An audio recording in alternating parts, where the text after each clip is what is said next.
through the windows of my mind. Through the windows of my mind and the darkness that I find, there stands hope. There stands hope through the windows of my mind. Upon the highways of life, I've been lost and found, and even turned around, trying to track a lost dream down. Without a dream in my heart, life makes me feel so out of place when all the things I've hoped for passes before my face. But through the windows of my mind and the darkness that I find, there stands hope. There stands hope through the windows of my mind. Hi, I'm Danny Queen, and welcome to another exciting edition of Color Me Poetry. Today we're going to talk about a different type of art form, if you will, and it's astrology. And I'd like to welcome my most illustrious guest, Rev.CoChise. Thank you. Yeah. Can you spell that for us? That's C-O-C-H-I-S-E. Tell us a little bit about yourself, Rev.CoChise, and how you got started in astrology. Because astrology has always been intrigued me in such a way. Oh, well, it intrigues a lot of people, my brother, and thank you for having me on your show. It's a pleasure to bring such great and valuable ancient wisdom to your people and to your audience.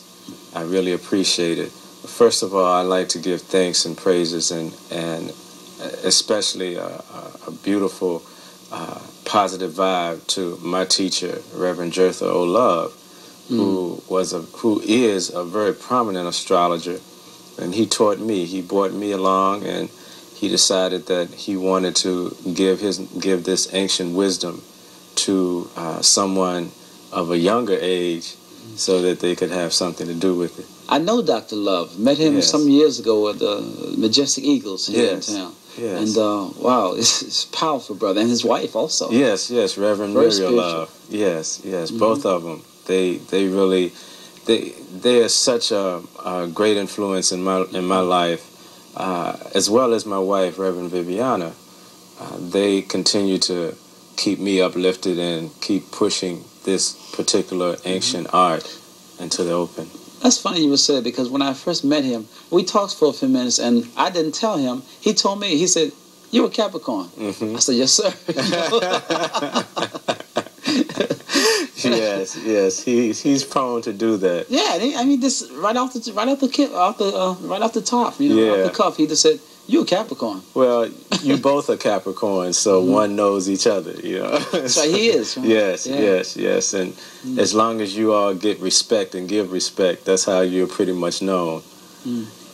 Well, how did this ancient art get started? I mean, centuries and centuries ago. Well, what happened was that the ancient Egyptians devised or came up with this particular system, mainly to ascertain the lowering and rising of the Nile River, to find out if there were going to be feast or famine. They had, in fact, what they did was that they took children or young men from the ages of 14 through 18 during their pubic years, and they put them up in caves, and they just let them stay in the caves and bring them out at night. See, what happens was when the pupil got adjusted to darkness, that when they came out at night, their eyes were more or less like telescopic, because then they could see stars out in the heavens that people could not see. Could not normally see. I didn't know that. So what happened? And see, that's why they took them at 14 through 18, because that's when you're at your prime. So once they had them keyed into that, they realized that as they studied them, they had to make notation as what was going on.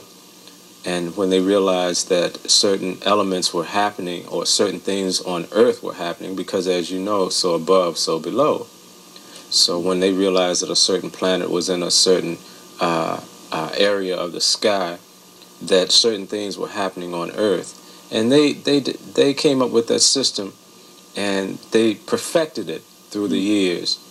And it's one of the most talked about and most reared and most developed arts throughout time that we can really count on. It's been proven. Yes, as former President Reagan. Yeah, I remember. Yes, when he said that. Yes, and see, what happened was he went to Russia, he went to China, and he got a lot of things done, but he only did those SALT II treaties when the sun and moon were in harmony. And that's what his astrologer had him to do. Some of the things he did on a retrograde because America was created or founded with a retrograde Mercury, which means that particular aspect represents someone who is not liable for whatever they say. America was, a lot of times we think, America was founded by people who were noble Christian folk. But I think, in fact, a lot of people who founded this country were Masons, aren't they? Oh, most definitely. And astrologers. And astrologers as well. Astrologers. Well, they pretend to say that they were astronomers. However, if you were to go down to Monticello and Mount Vernon, right, you would find in one of, I know in Thomas Jefferson's study room, he had a lot of zodiacal signs in his study room. So he knew that. Yeah. Oh, yes, he knew, because in your history books it shows that, or it tells you that when they were creating the Declaration of Independence, James Madison said that this would not work, and what they were saying was that the configuration in which they were forming the United States with would not be conducive for a long-term government.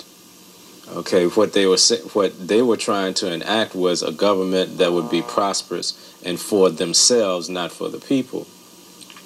So they were born with, the United States was created with the sign Gemini rising.